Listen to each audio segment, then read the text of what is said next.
नहमदुहु व नसल्ली अला रसूलिल करीम अम्मा बाद। आमिर ज़फ़र साहब हैं दिल्ली के, उन्होंने पूछा है कि नबी करीम सल्लल्लाहु अलैहि वसल्लम जब मदीना तैयबा तशरीफ़ ले गए तो 16 महीना या 17 महीना बैतुल मक़दिस की तरफ नमाज पढ़ी है किबला।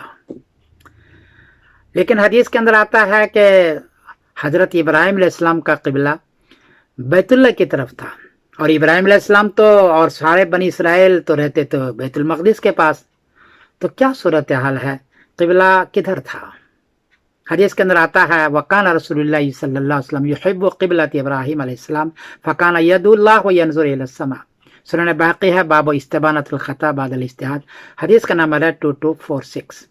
इससे मालूम होता है कि किबला इब्राहीम का बैतुल्लाह था। जवाब यह है कि मैं किबला लोकेटर पर गया, गूगल मैप पर गया, और उसके बाद हजरत ज़करिया अलैहिस्सलाम जिस मेहराब में नमाज पढ़ते थे वो मस्जिद अक्सा में है। अक्सा का 2 हिस्सा है, ऊपर का हिस्सा है और एक नीचे का हिस्सा। ऊपर का हिस्सा बाद में बना है, नीचे का हिस्सा बहुत पहले का बना हुआ है। वहाँ सुलेमान अलैहिस्सलाम ने जो जिन्नात से बनवाया है उसके बड़े बड़े पत्थर भी हैं, 2 बड़े बड़े पिलर भी हैं। मैं वहाँ गया हूँ 2 मरतबा। ऐसा लगता है कि उन्हीं का है, यकीन तो बहरहाल मैं भी नहीं कह सकता।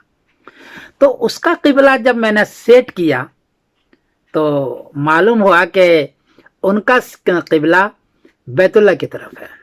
आयत के अंदर है फनादतुल मलाइकतु व हुव काइमुन युसल्ली फिल महराब, सूरह आल इमरान है, हदीस आयत के नंबर 39, कि हजरत ज़करिया अलैहिस्सलाम नमाज पढ़ रहे थे महराब में, और हजरत मरियम भी वहीं रज़ी अल्लाह तआला थे। तो हजरत मरियम अलैहिस्सलाम के रहने की जगह उस किबले से 200 मीटर दूर है लेफ्ट हैंड साइड पर, उसका नाम अभी बिल्डिंग मरवानी, वहां उनका है रहने की जगह, मैंने देखा उसको। और जहां वो नमाज पढ़ा करती थी वो बैतुल मक़दिस के निचले हिस्से में है। चुनांचे आयत है वकफ़लहा ज़करिया दखला अलैहा ज़करिया अल मेहराब, मेहराब में ये मेहराब वही है। उसका जब मैंने सेट किया है तो वो बिल्कुल बैतुल्लाह की तरफ है। और मस्जिदों को मैंने सेट किया वहाँ फ़लस्तीन के, तो उसका तो इन्हिराफ है, सिमत किबला तो है लेकिन इन्हिराफ है, मुकम्मल किबले की तरफ नहीं है।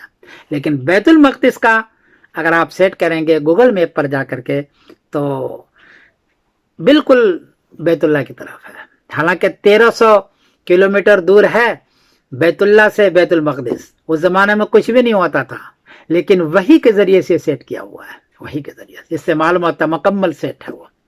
तब अंबिया बनी इसराइल का किबला बैतुल्लाह ही था, इसलिए वो सारे अंबिया बनी इस्लाम, हज़रत दाऊद अलैहिस्सलाम, हज़रत मूसा अलैहिस्सलाम, हज़रत सुलेमान अलैहिस्सलाम, हज़रत इब्राहीम अलैहिस्सलाम, ये सब करीब करीब में है। कनान से हेब्रोन जिसको आजकल कहते हैं उससे 47 किलोमीटर दूर है उत्तर के 47 किलोमीटर दूर है उत्तर के जानिब बैतुल मक़दिस है। और बैतुल लहम जहाँ हजरत ईसा अलैहिस्सलाम की पैदाइश है वो 9 किलोमीटर है, और बैतुल मक़दिस से बैतुल्लाह 1300 किलोमीटर है। तो उस ज़माने के अंदर भी किबला बिल्कुल ऐन किबला की तरफ है। मैं जब गया गूगल मैप पर और सारा लोकेशन सेट किया तो मालूम हुआ कि इन सारे बनी इसराइल का जो बैतुल मक़दिस है, जहाँ ये सारे हजरात आकर के नमाज पढ़ा करते होंगे अपने अपने ज़माने के अंदर, तो बैतुल मक़दिस में पढ़ते होंगे। जो निचला हिस्सा है असल आज भी है, बड़े बड़े पत्थर उसमें लगे हुए हैं। और नबी करीम सल्लल्लाहु अलैहि वसल्लम हदीस में आता है कि वो मगरिबी दरवाजे से दाखिल हुए थे। हजरत उमर भी मगरिबी के दरवाजे दाखिल हुए। आजकल मगरिबी दरवाज़ा बंद है, वहाँ लाइब्रेरी है, और वहां से फिर अंदर दाखिल हुए थे। हालांकि दक्षिण की जानिब से जाने का रास्ता है उसमें, दक्षिण की जानिब से, और बैतुल मक़दिस का किबला दक्षिण जानिब है, इसलिए कि बैतुल्लाह से बैतुल मक़दिस उत्तर के जानिब है। तो आज भी किबला उनका बिल्कुल ऐन किबला बैतुल्लाह की तरफ है। इसलिए वो सारे बनी इसराइल बैतुल्लाह की तरफ उस ज़माने से नमाज पढ़ते होंगे, और बैतुल्लाह की ये फजीलत हासिल है।